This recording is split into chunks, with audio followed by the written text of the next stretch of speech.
Dan langsung saja pemirsa, kami akan mengajak Anda untuk berbincang langsung bersama sang atlet yang juga sekaligus sang diva. Sudah bergabung bersama kami melalui sambungan Zoom, ada Mbak Krisdayanti Lemos. Halo Mbak. Selamat siang. Selamat siang Mbak Krisdayanti. Saya izin panggil Mimi Kade ya Mbak.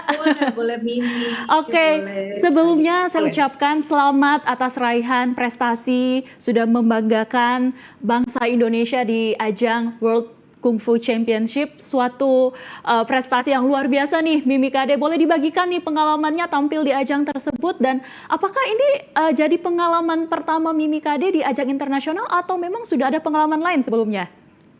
Terima kasih juga kesempatannya bisa sharing cerita dan juga pengalaman yang juga menurut saya ini satu hal yang baru saya tekuni, walaupun mungkin banyak juga yang bertanya-tanya mengapa saya jatuh cinta ke wushu, lalu bagaimana persiapannya dan lain-lain. Jadi mengingat Indonesia yang dulu terdampak oleh COVID tahun 2021, saya memutuskan untuk berolahraga yang bisa saya lakukan di rumah, itu dulu sih.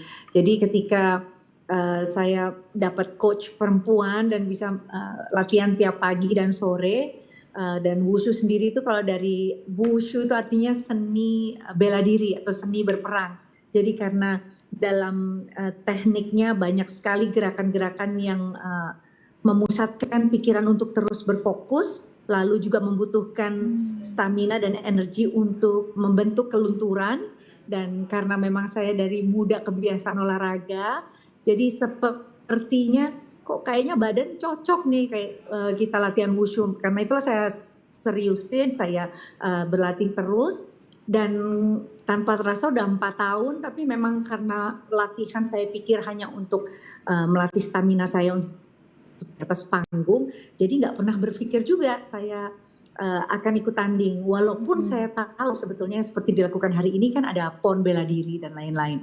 Nah, jadi memang banyak sekali kejuaraan nasional ataupun internasional international open championship yang bisa diikuti oleh semua profesional di seluruh dunia. Oke, jadi ketika saya dapat undangan 1,5 bulan lalu, saya pikir karena saya udah mungkin juga waktu yang memungkinkan dan juga izin dari suami turun, jadi saya ikutan juga gitu, dan nggak pernah pikir untuk bisa tanding seperti ini dengan delegasi 59 negara. Wow.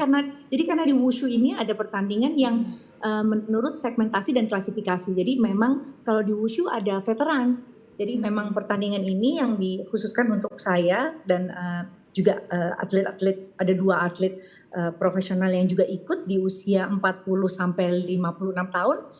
Kita ikutan, jadi nggak ke distract sama para atlet yang usianya jauh lebih muda dari kita. Jadi kita benar-benar bisa fokus. Dan ini bisa jadi inspirasi nih buat ibu-ibu muda begitu ya, untuk tidak patah semangat walaupun usia sudah tua, tapi bisa tetap juga menorehkan prestasi. 1,5 bulan berarti ya Mimi persiapannya untuk bisa mengikuti ajang ini. Lawan paling beratnya nih menurut Mimi di kelas Mimi ini siapa, dari negara mana nih? Jadi kalau di wushu sendiri, wushu Taolu ini ada yang namanya Qiangqian. Jadi memang gerakan wushu dari China Utara yang gerakannya jadi jauh lebih cantik timbang China Selatan yang gerakannya lebih garang. Jadi memang wushu sendiri ada beberapa senjata ya. Jadi yang seperti dilihat di monitor sekarang kan itu saya main kipas. Tapi saya juga belajar tentang tombak, lalu golok, lalu pedang, dan juga tangan kosong. Saya udah berlatih juga sepanjang 4 tahun terakhir ini. Tapi memang untuk kompetisi kemarin saya turun di Xianzi atau kipas. Jadi ini yang membuat saya juga nggak berpikir lawan saya saat itu berat, karena saya tahu pasti semuanya pengalaman. Dan karena ini kita tanding wushu di tempat asal muasalnya kan, maksudnya di China. Jadi tapi waktu itu nggak tahu secara mungkin bantuan Tuhan juga ya. Jadi yang ahli-ahli semuanya rata-rata semuanya ngambil Tai Chi. Nah, karena saya ambil jurus kipas, jadi waktu itu yang terberat lawan saya kalau nggak salah dari Brazil. Dan memang benar Brazil itu dia turun satu nomor di atas saya dan dia satu karpet dengan saya. Jadi saya waktu itu hanya kepikiran gimana caranya saya main fokus, nggak ke distract sama dia, karena seperti yang dia baju biru ini udah 34 tahun wushu. Makanya dia gerakannya banyak lompatan-lompatan yang menurut saya itu perlu stamina dan latihan yang panjang. Tapi karena gerakan saya memang patternnya benar, jadi mungkin skor saya nggak beda jauh sama juaranya dari Brazil, tapi ya lumayan lah ya, cukup bisa membawa medali perak ya Mimi ya.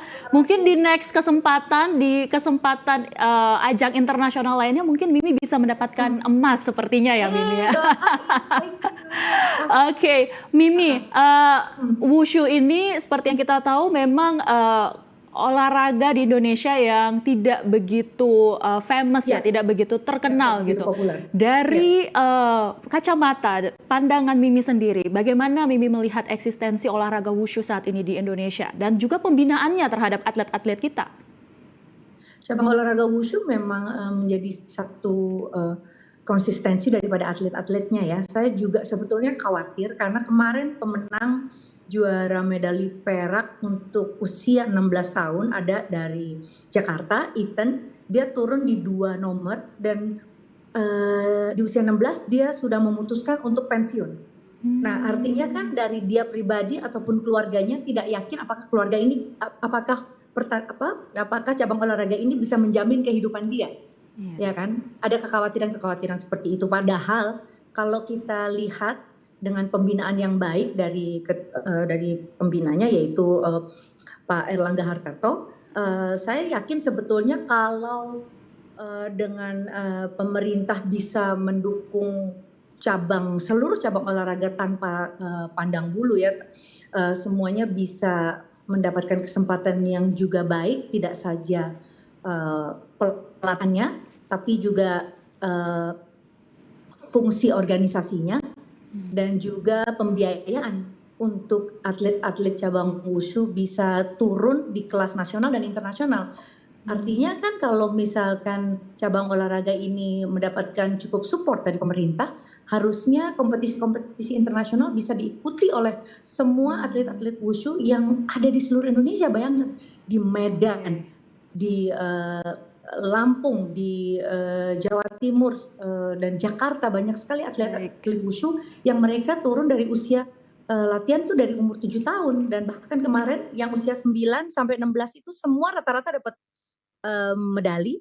Ada juga yang namanya Brandon, dia turun jurus pedang, dia dapat emas. Baik. Nah, cuma kan kurangnya promosi dan juga mungkin pertandingan-pertandingan yang membuat mereka menjadi jauh lebih bergaung suaranya dan juga mempromosikan keberhasilannya. Jadi mudah-mudahan lah ya dengan turunnya saya, mudah-mudahan saya bisa membangun semangat adik-adik atlet-atlet muda untuk bisa terus berlaga. Itu yang akan jadi harapan kita semua agar olahraga wushu ini tentu bisa menjadi melahirkan potensi-potensi atlet yang bisa membanggakan Indonesia di kancah internasional. Mimi, karena waktu kita sangat singkat saja nih Mimi, apa harapan Mbak Kade agar wushu ini bisa lebih maju di Indonesia dan muncul kade-kade lainnya untuk mengharumkan nama Indonesia melalui cabur ini?